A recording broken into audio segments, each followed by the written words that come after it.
What's going on, Linear Algebra Bros? It's Mr. C here, and I've got Guy Fieri and Pythagoras here helping me out to help you boss up with some vector spaces. I hope you enjoy the video. Thanks for watching.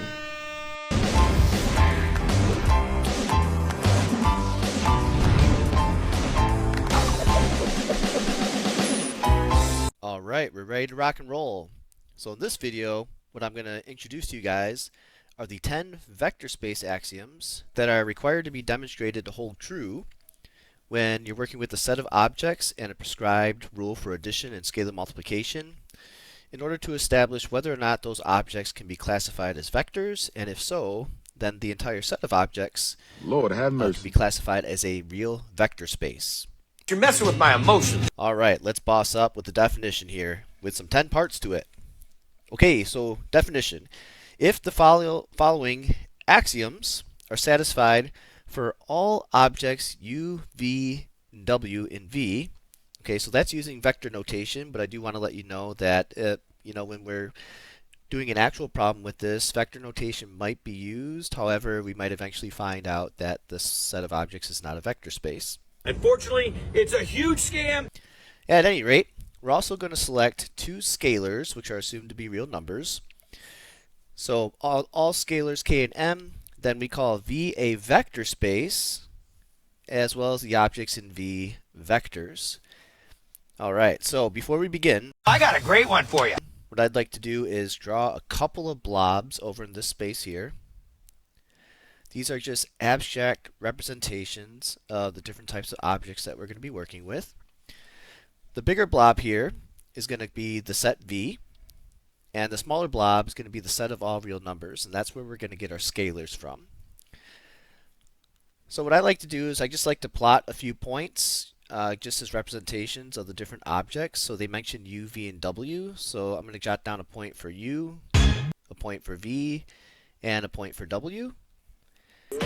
And then they also mentioned a couple of scalars, so I'll put a point in the set of real numbers, call that scalar k, and another point for scalar m. Does that make any sense? Doesn't matter. Okay, the first axiom is considered a closure axiom, and it requires this type of proof that would be called a for all proof, which I'll discuss at a later time.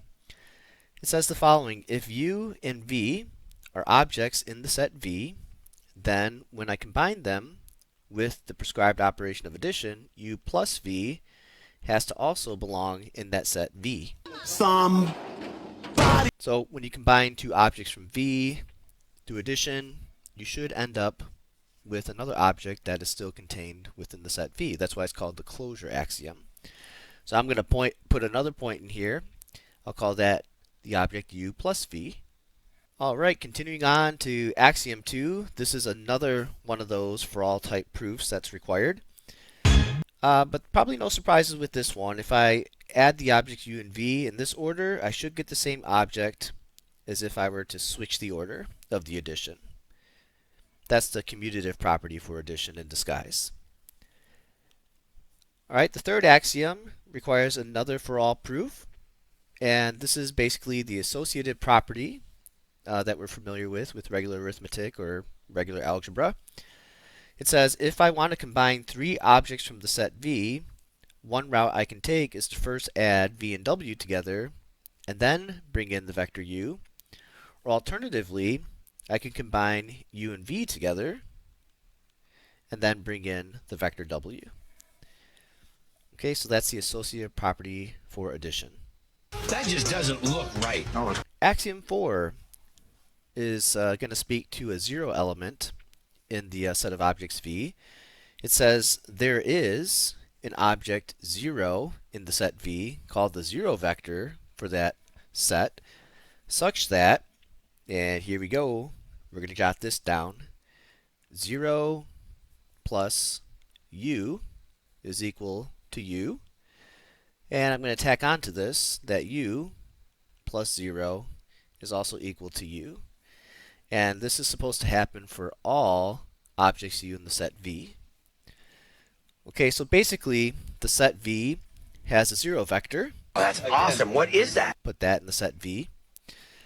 But something to be aware of is that the zero vector need not involve the number 0 at all. There are some vector spaces where the zero vector is just a different number from 0, or it could be a special type of matrix.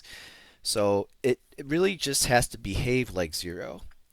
Alright, so what I mean by that is, it has to work like 0 would work in a normal situation.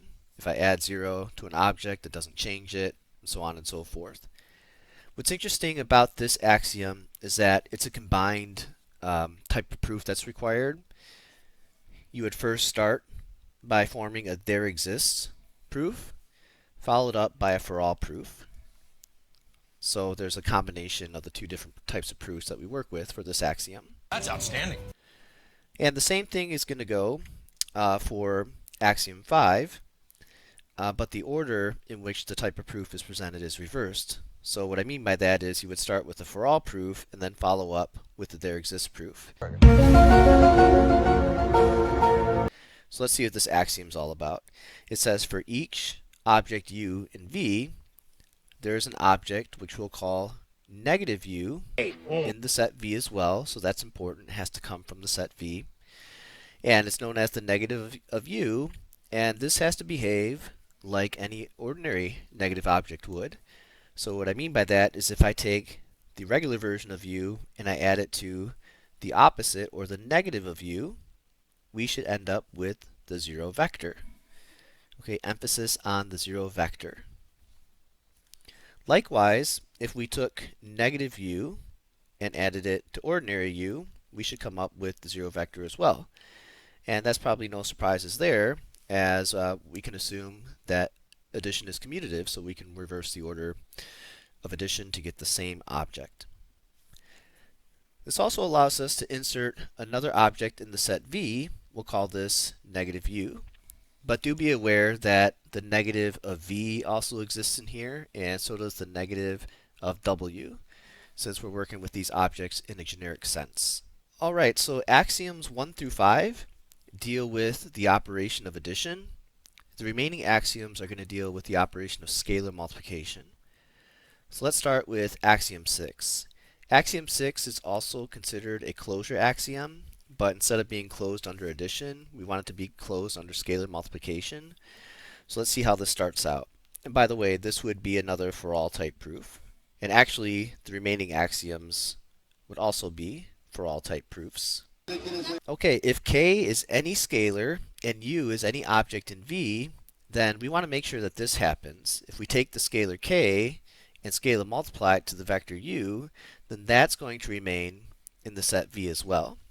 Here we go. Trash can nachos. Now keep in mind, k is just a generic scalar, kind of like a variable in the sense that it's going to get replaced by one specific type of real number in practice. Just to kind of double check that it's closed under scalar multiplication. But when we do a proof, we want to make sure that we don't select a specific value for k, but rather work with its generic version so that we can truly establish that this works regardless of what object we choose and regardless of what real number we decide to select on for k. All that to say, what we're going to do is we'll select just a generic real number, that's our scalar k, and if I multiply k by, let's say, the object u, I get k times u, which that's going to belong in the set V as well. And the same would work for k times v, as well as k times w. Plain old fried chicken's good for me. So there's no escaping the set V under these two operations. Alright, axiom 7 I don't see any seasoning. says that if we were to scalar multiply a sum of two objects, then we would get the same object as if we were to do this instead. Multiply k to the object u and add it to k times the object v. And you probably know what this resembles, right? Distribution. Yeah, so you can distribute k to clear the parentheses. So that's the distribution of a scalar. Axiom 8 speaks about the distribution of a vector. So notice that this time we have k plus m, so that's a sum of two scalars that's getting multiplied to the object u. I gotta see this. You would end up with the same thing as if you were to backwards distribute u to each of these scalars, thereby getting k times u plus m times u. Kind of looks like mu. Alright, so our last two, here we go. Axiom 9. So this is going to basically just be the associative property for multiplication. That's why. So here we have k times a scalar product, m times u. So two scalars involved here as well. Says that if I multiply the scalar m to u and then follow it up with multiplication by k, then I would also end up with the same resulting object as if I were to maybe multiply the scalars together first and then take that result, the scalar, multiply it by the object u. And number 10 still leaves me scratching my head sometimes every now and then, but there is a necessity for it. What's up next? So first of all, let's look at the structure of this. Now we're going to let this set up a little bit. It has 1 times the object u. And what we mean by this 1 is the real number 1.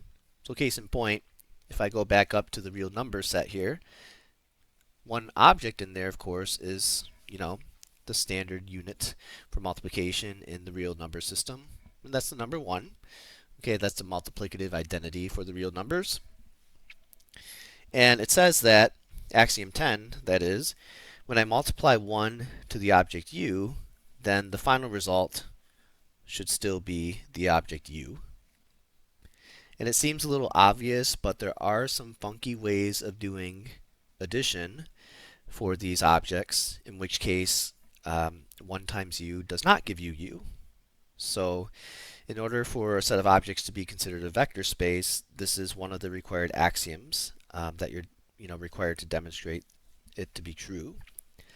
Which leads me to my final point here, that in order for a set of objects to be a vector space, all 10 axioms must hold true. Look at that. Stated differently, if one, or in some case there could be more, so if one or more axioms fail, then the set is automatically not a vector space, in which case you can give that set of objects the buzzer.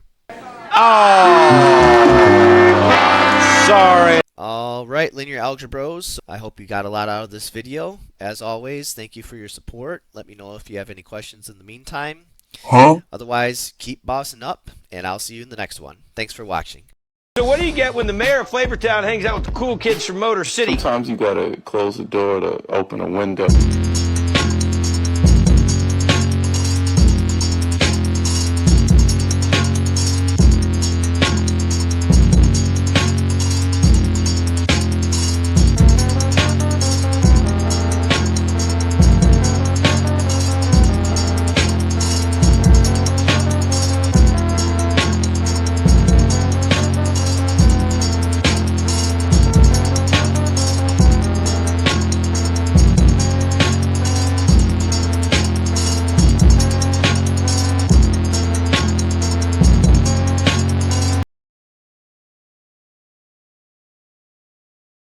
Somebody once told me